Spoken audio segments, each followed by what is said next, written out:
This Anfield Agenda show has been brought to you by Manscaped, who is the best in men's below-the-waist grooming. When you're a follically challenged man like myself on the top of the head, you want to make sure that you take care of yourself below. If you haven't tried their Lawnmower 3.0 electric trimmer, you've been missing out. Their third generation trimmer features a cutting-edge ceramic blade to keep your nuts as smooth as my head. The battery alone lasts up to 90 minutes, unlike most of us.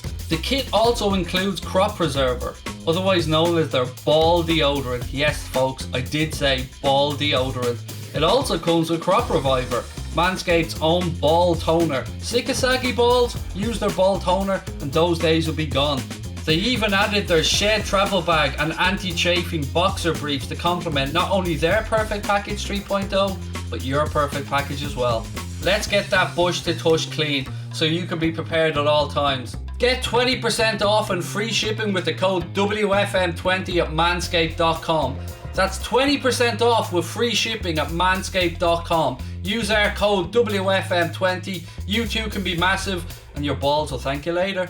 What's up everybody? You're very welcome along to this Anfield Agenda Liverpool 2021-22 home kit preview video, a reaction video. And look, I've got to say, ladies and gentlemen, your first impressions I hope will be the same as mine in this is one god-awful, ugly kit.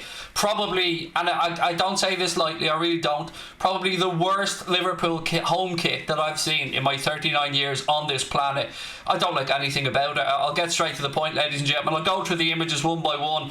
We'll start off obviously with the orange, the salmon, whatever colour it's actually going to be. Now look, a lot of you guys are probably going to be saying to me, Craig, this isn't being a confirmed kit. Footy headlines very, very, very rarely ever get anything wrong when it comes to kit leaks and stuff. They've been my go-to site for the past 4 or 5 years on stuff like this, and they very rarely get it wrong. So there might be a few little tweaks or maybe some more detail in the actual shirts when they come out, but my first impressions of this is it looks like a rejected Roma shirt. It's horrendous. I mean, whatever people thought about New Balance, I thought that they made some good shirts. This looks like a shirt that has absolutely no effort into it. I don't like the new Standard Chartered logo, but look, that's going to be the same one way or the other. But look, let's go through and have a look at the shirt in some more detail. So immediately, you look at the cuffs, you look at the collar, and you look at the diagonal lines going across it. I don't like any of it. I don't like the colour of it. I don't like the pattern of it.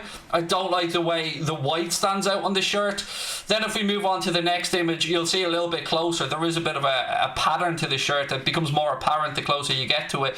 Again, to me, the things that stand out are the logo. The Standard Chartered logo just looks dull. It doesn't look even the same type of white, the same brightness to the white that you get with the rubbery style logo in the premium Nike shirts with the tick and the liver bird there. To me, nothing adds up. It's just too many different colours. It looks dull. It looks cheap. It looks like something that would be off a market stall somewhere. I really am furious about this, if I'm being honest, ladies and gents. Moving on to the next look at the kit, you see Expedia on the arm there, but you start to see the part of the kit that really, really baffles me, ladies and gentlemen, and that is the back of it, or the rear collar. And look at this. Where's the green coming in from here? I mean, that to me looks like something I would have drawn in 4th class when I was 7 or 8 years of age.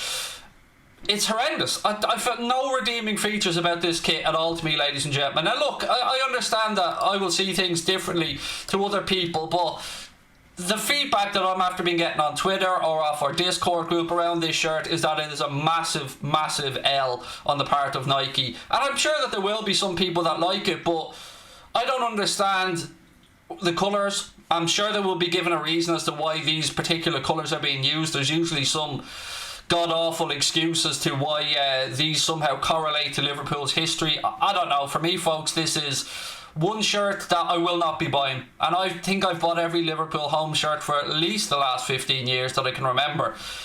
Even when I don't really like them. But this is the point for me where I say, no, I'm not spending my money on it because it's horrible. It really, really is horrible. And I just can't find any redeeming features. Now, I've seen the leaked away shirt and the third shirt, and they do get better if they are the correct ones. If they do come out and we see more images of them, of course, we'll bring them to you. But, I mean, Connor will speak about this, I'm sure, on Saturday during the watch-along that we're going to do together in more detail from a designer's perspective. But just for me, for a lay person, just looking at that shirt as a football fan, it just looks like a rejected Roma shirt, and that's all I can see when I look at it. I don't know how the salmon or orange correlates to Liverpool. I don't know why the back of the collar is suddenly green for no reason, green and white, and there is just no positives to it for me. It's not a kit that I'll be looking to part with. It's not a kit that even my son has looked at. He doesn't like the look of it. But this is about opinions, ladies and gentlemen, and I want to know what your opinion on this kit is. Do you agree with me that it kind of goes further and further away from what we've known? I mean, we've all come to love the darker shade of red, I think, at least I have anyway, over recent years. I'm just struggling with this one, and I'm somebody, bear in mind, that loves a round neck football shirt. I mean, that's one of the first things I look for. I'm not a massive fan of collars, albeit I don't mind them. I'm not a V-neck person because my chunky shape doesn't suit V-neck, so I always look for a round neck collar, and usually when I see them I buy the shirt. But this is probably going to be the first round neck collar home shirt that I'm just not going to part with my money with.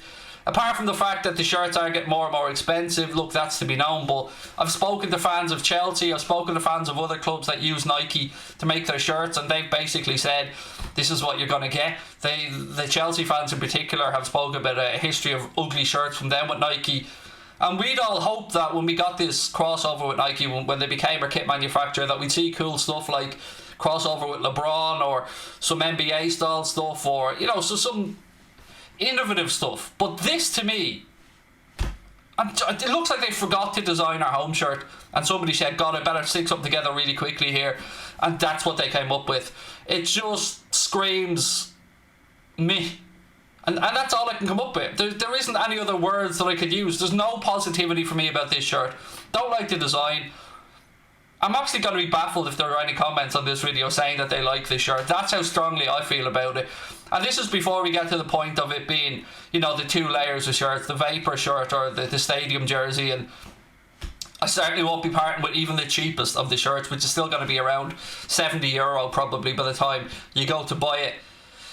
It's another reason for me why I wish that for 1 year, Nike or Adidas or whoever it might be just had a look on Twitter, ran a competition to let the fans pick what shirt design they want. Because I tell you what, folks, I have seen some absolute belter concept shirts designed by people on Twitter or young designers around the world who've had a crack at it. And look, I know it's one thing making something on paper or digitally, and it's another thing going and recreating the shirt and making them, but nobody can tell me that with all the resources at Nike's disposal that this is the best they can come up with for a Liverpool home shirt. It's just not good enough. I'm sorry, and I said at the time New Balance had made good shirts. I was sorry to see them go. I can understand the financial aspect, but surely when your club is tied into a deal where the shirts sponsors are going to give you 30 million a year plus 20% of the sales, you're going to want to get the sales right. And this season and last season, again, I believe were record-breaking shirts for Liverpool with regards to the home shirt sales. But I'm lost on this one. I don't mind this season's shirt at all. I think it's quite nice. It's on the okay side of average, but I was praying and praying that this shirt was fake the more I seen it, because I'd seen it evolve over the last few months. I'd seen different colour coordinations. I'd seen some images showed it more pink, some more salmon, some more orange, but with each one, ladies and gentlemen, I was still as baffled as the one before. And you know, I wait to see what the shorts and socks and all look like, and the training gear and stuff, but working on the basis of this image and this image alone, I'm not going to part with my money for it. And I would love to know if you guys, whatever part of the world you're watching in, will part with your hard-earned cash for it, or if you'll be buying it for your kids. Please do let me know. Rank it out of 10 and let me know what you give it. I'm going to give it a 3 out of 10. That's what I'd give it. So if you are going to reply to the video, of course I'd love your thoughts on it, but I'd also love to know what you give it out of 10. So give it a score as well, ladies and gentlemen. Don't forget to hit that subscribe button. Drop a like on the video as well. Thank you to everyone who's helped us get to 100k. We should be doing the unboxing video really soon as well. Connor will be here, I hope, on Saturday for a watch along of the game coming up against Southampton as well. Hit the subscribe button, drop a like on the video, but more importantly, drop me your thoughts on this abomination of a home shirt, which I'm just so disappointed with. I can't hide it, I'm sorry. Look, ladies and gentlemen, I'll talk to you soon. Take care, and up the Reds.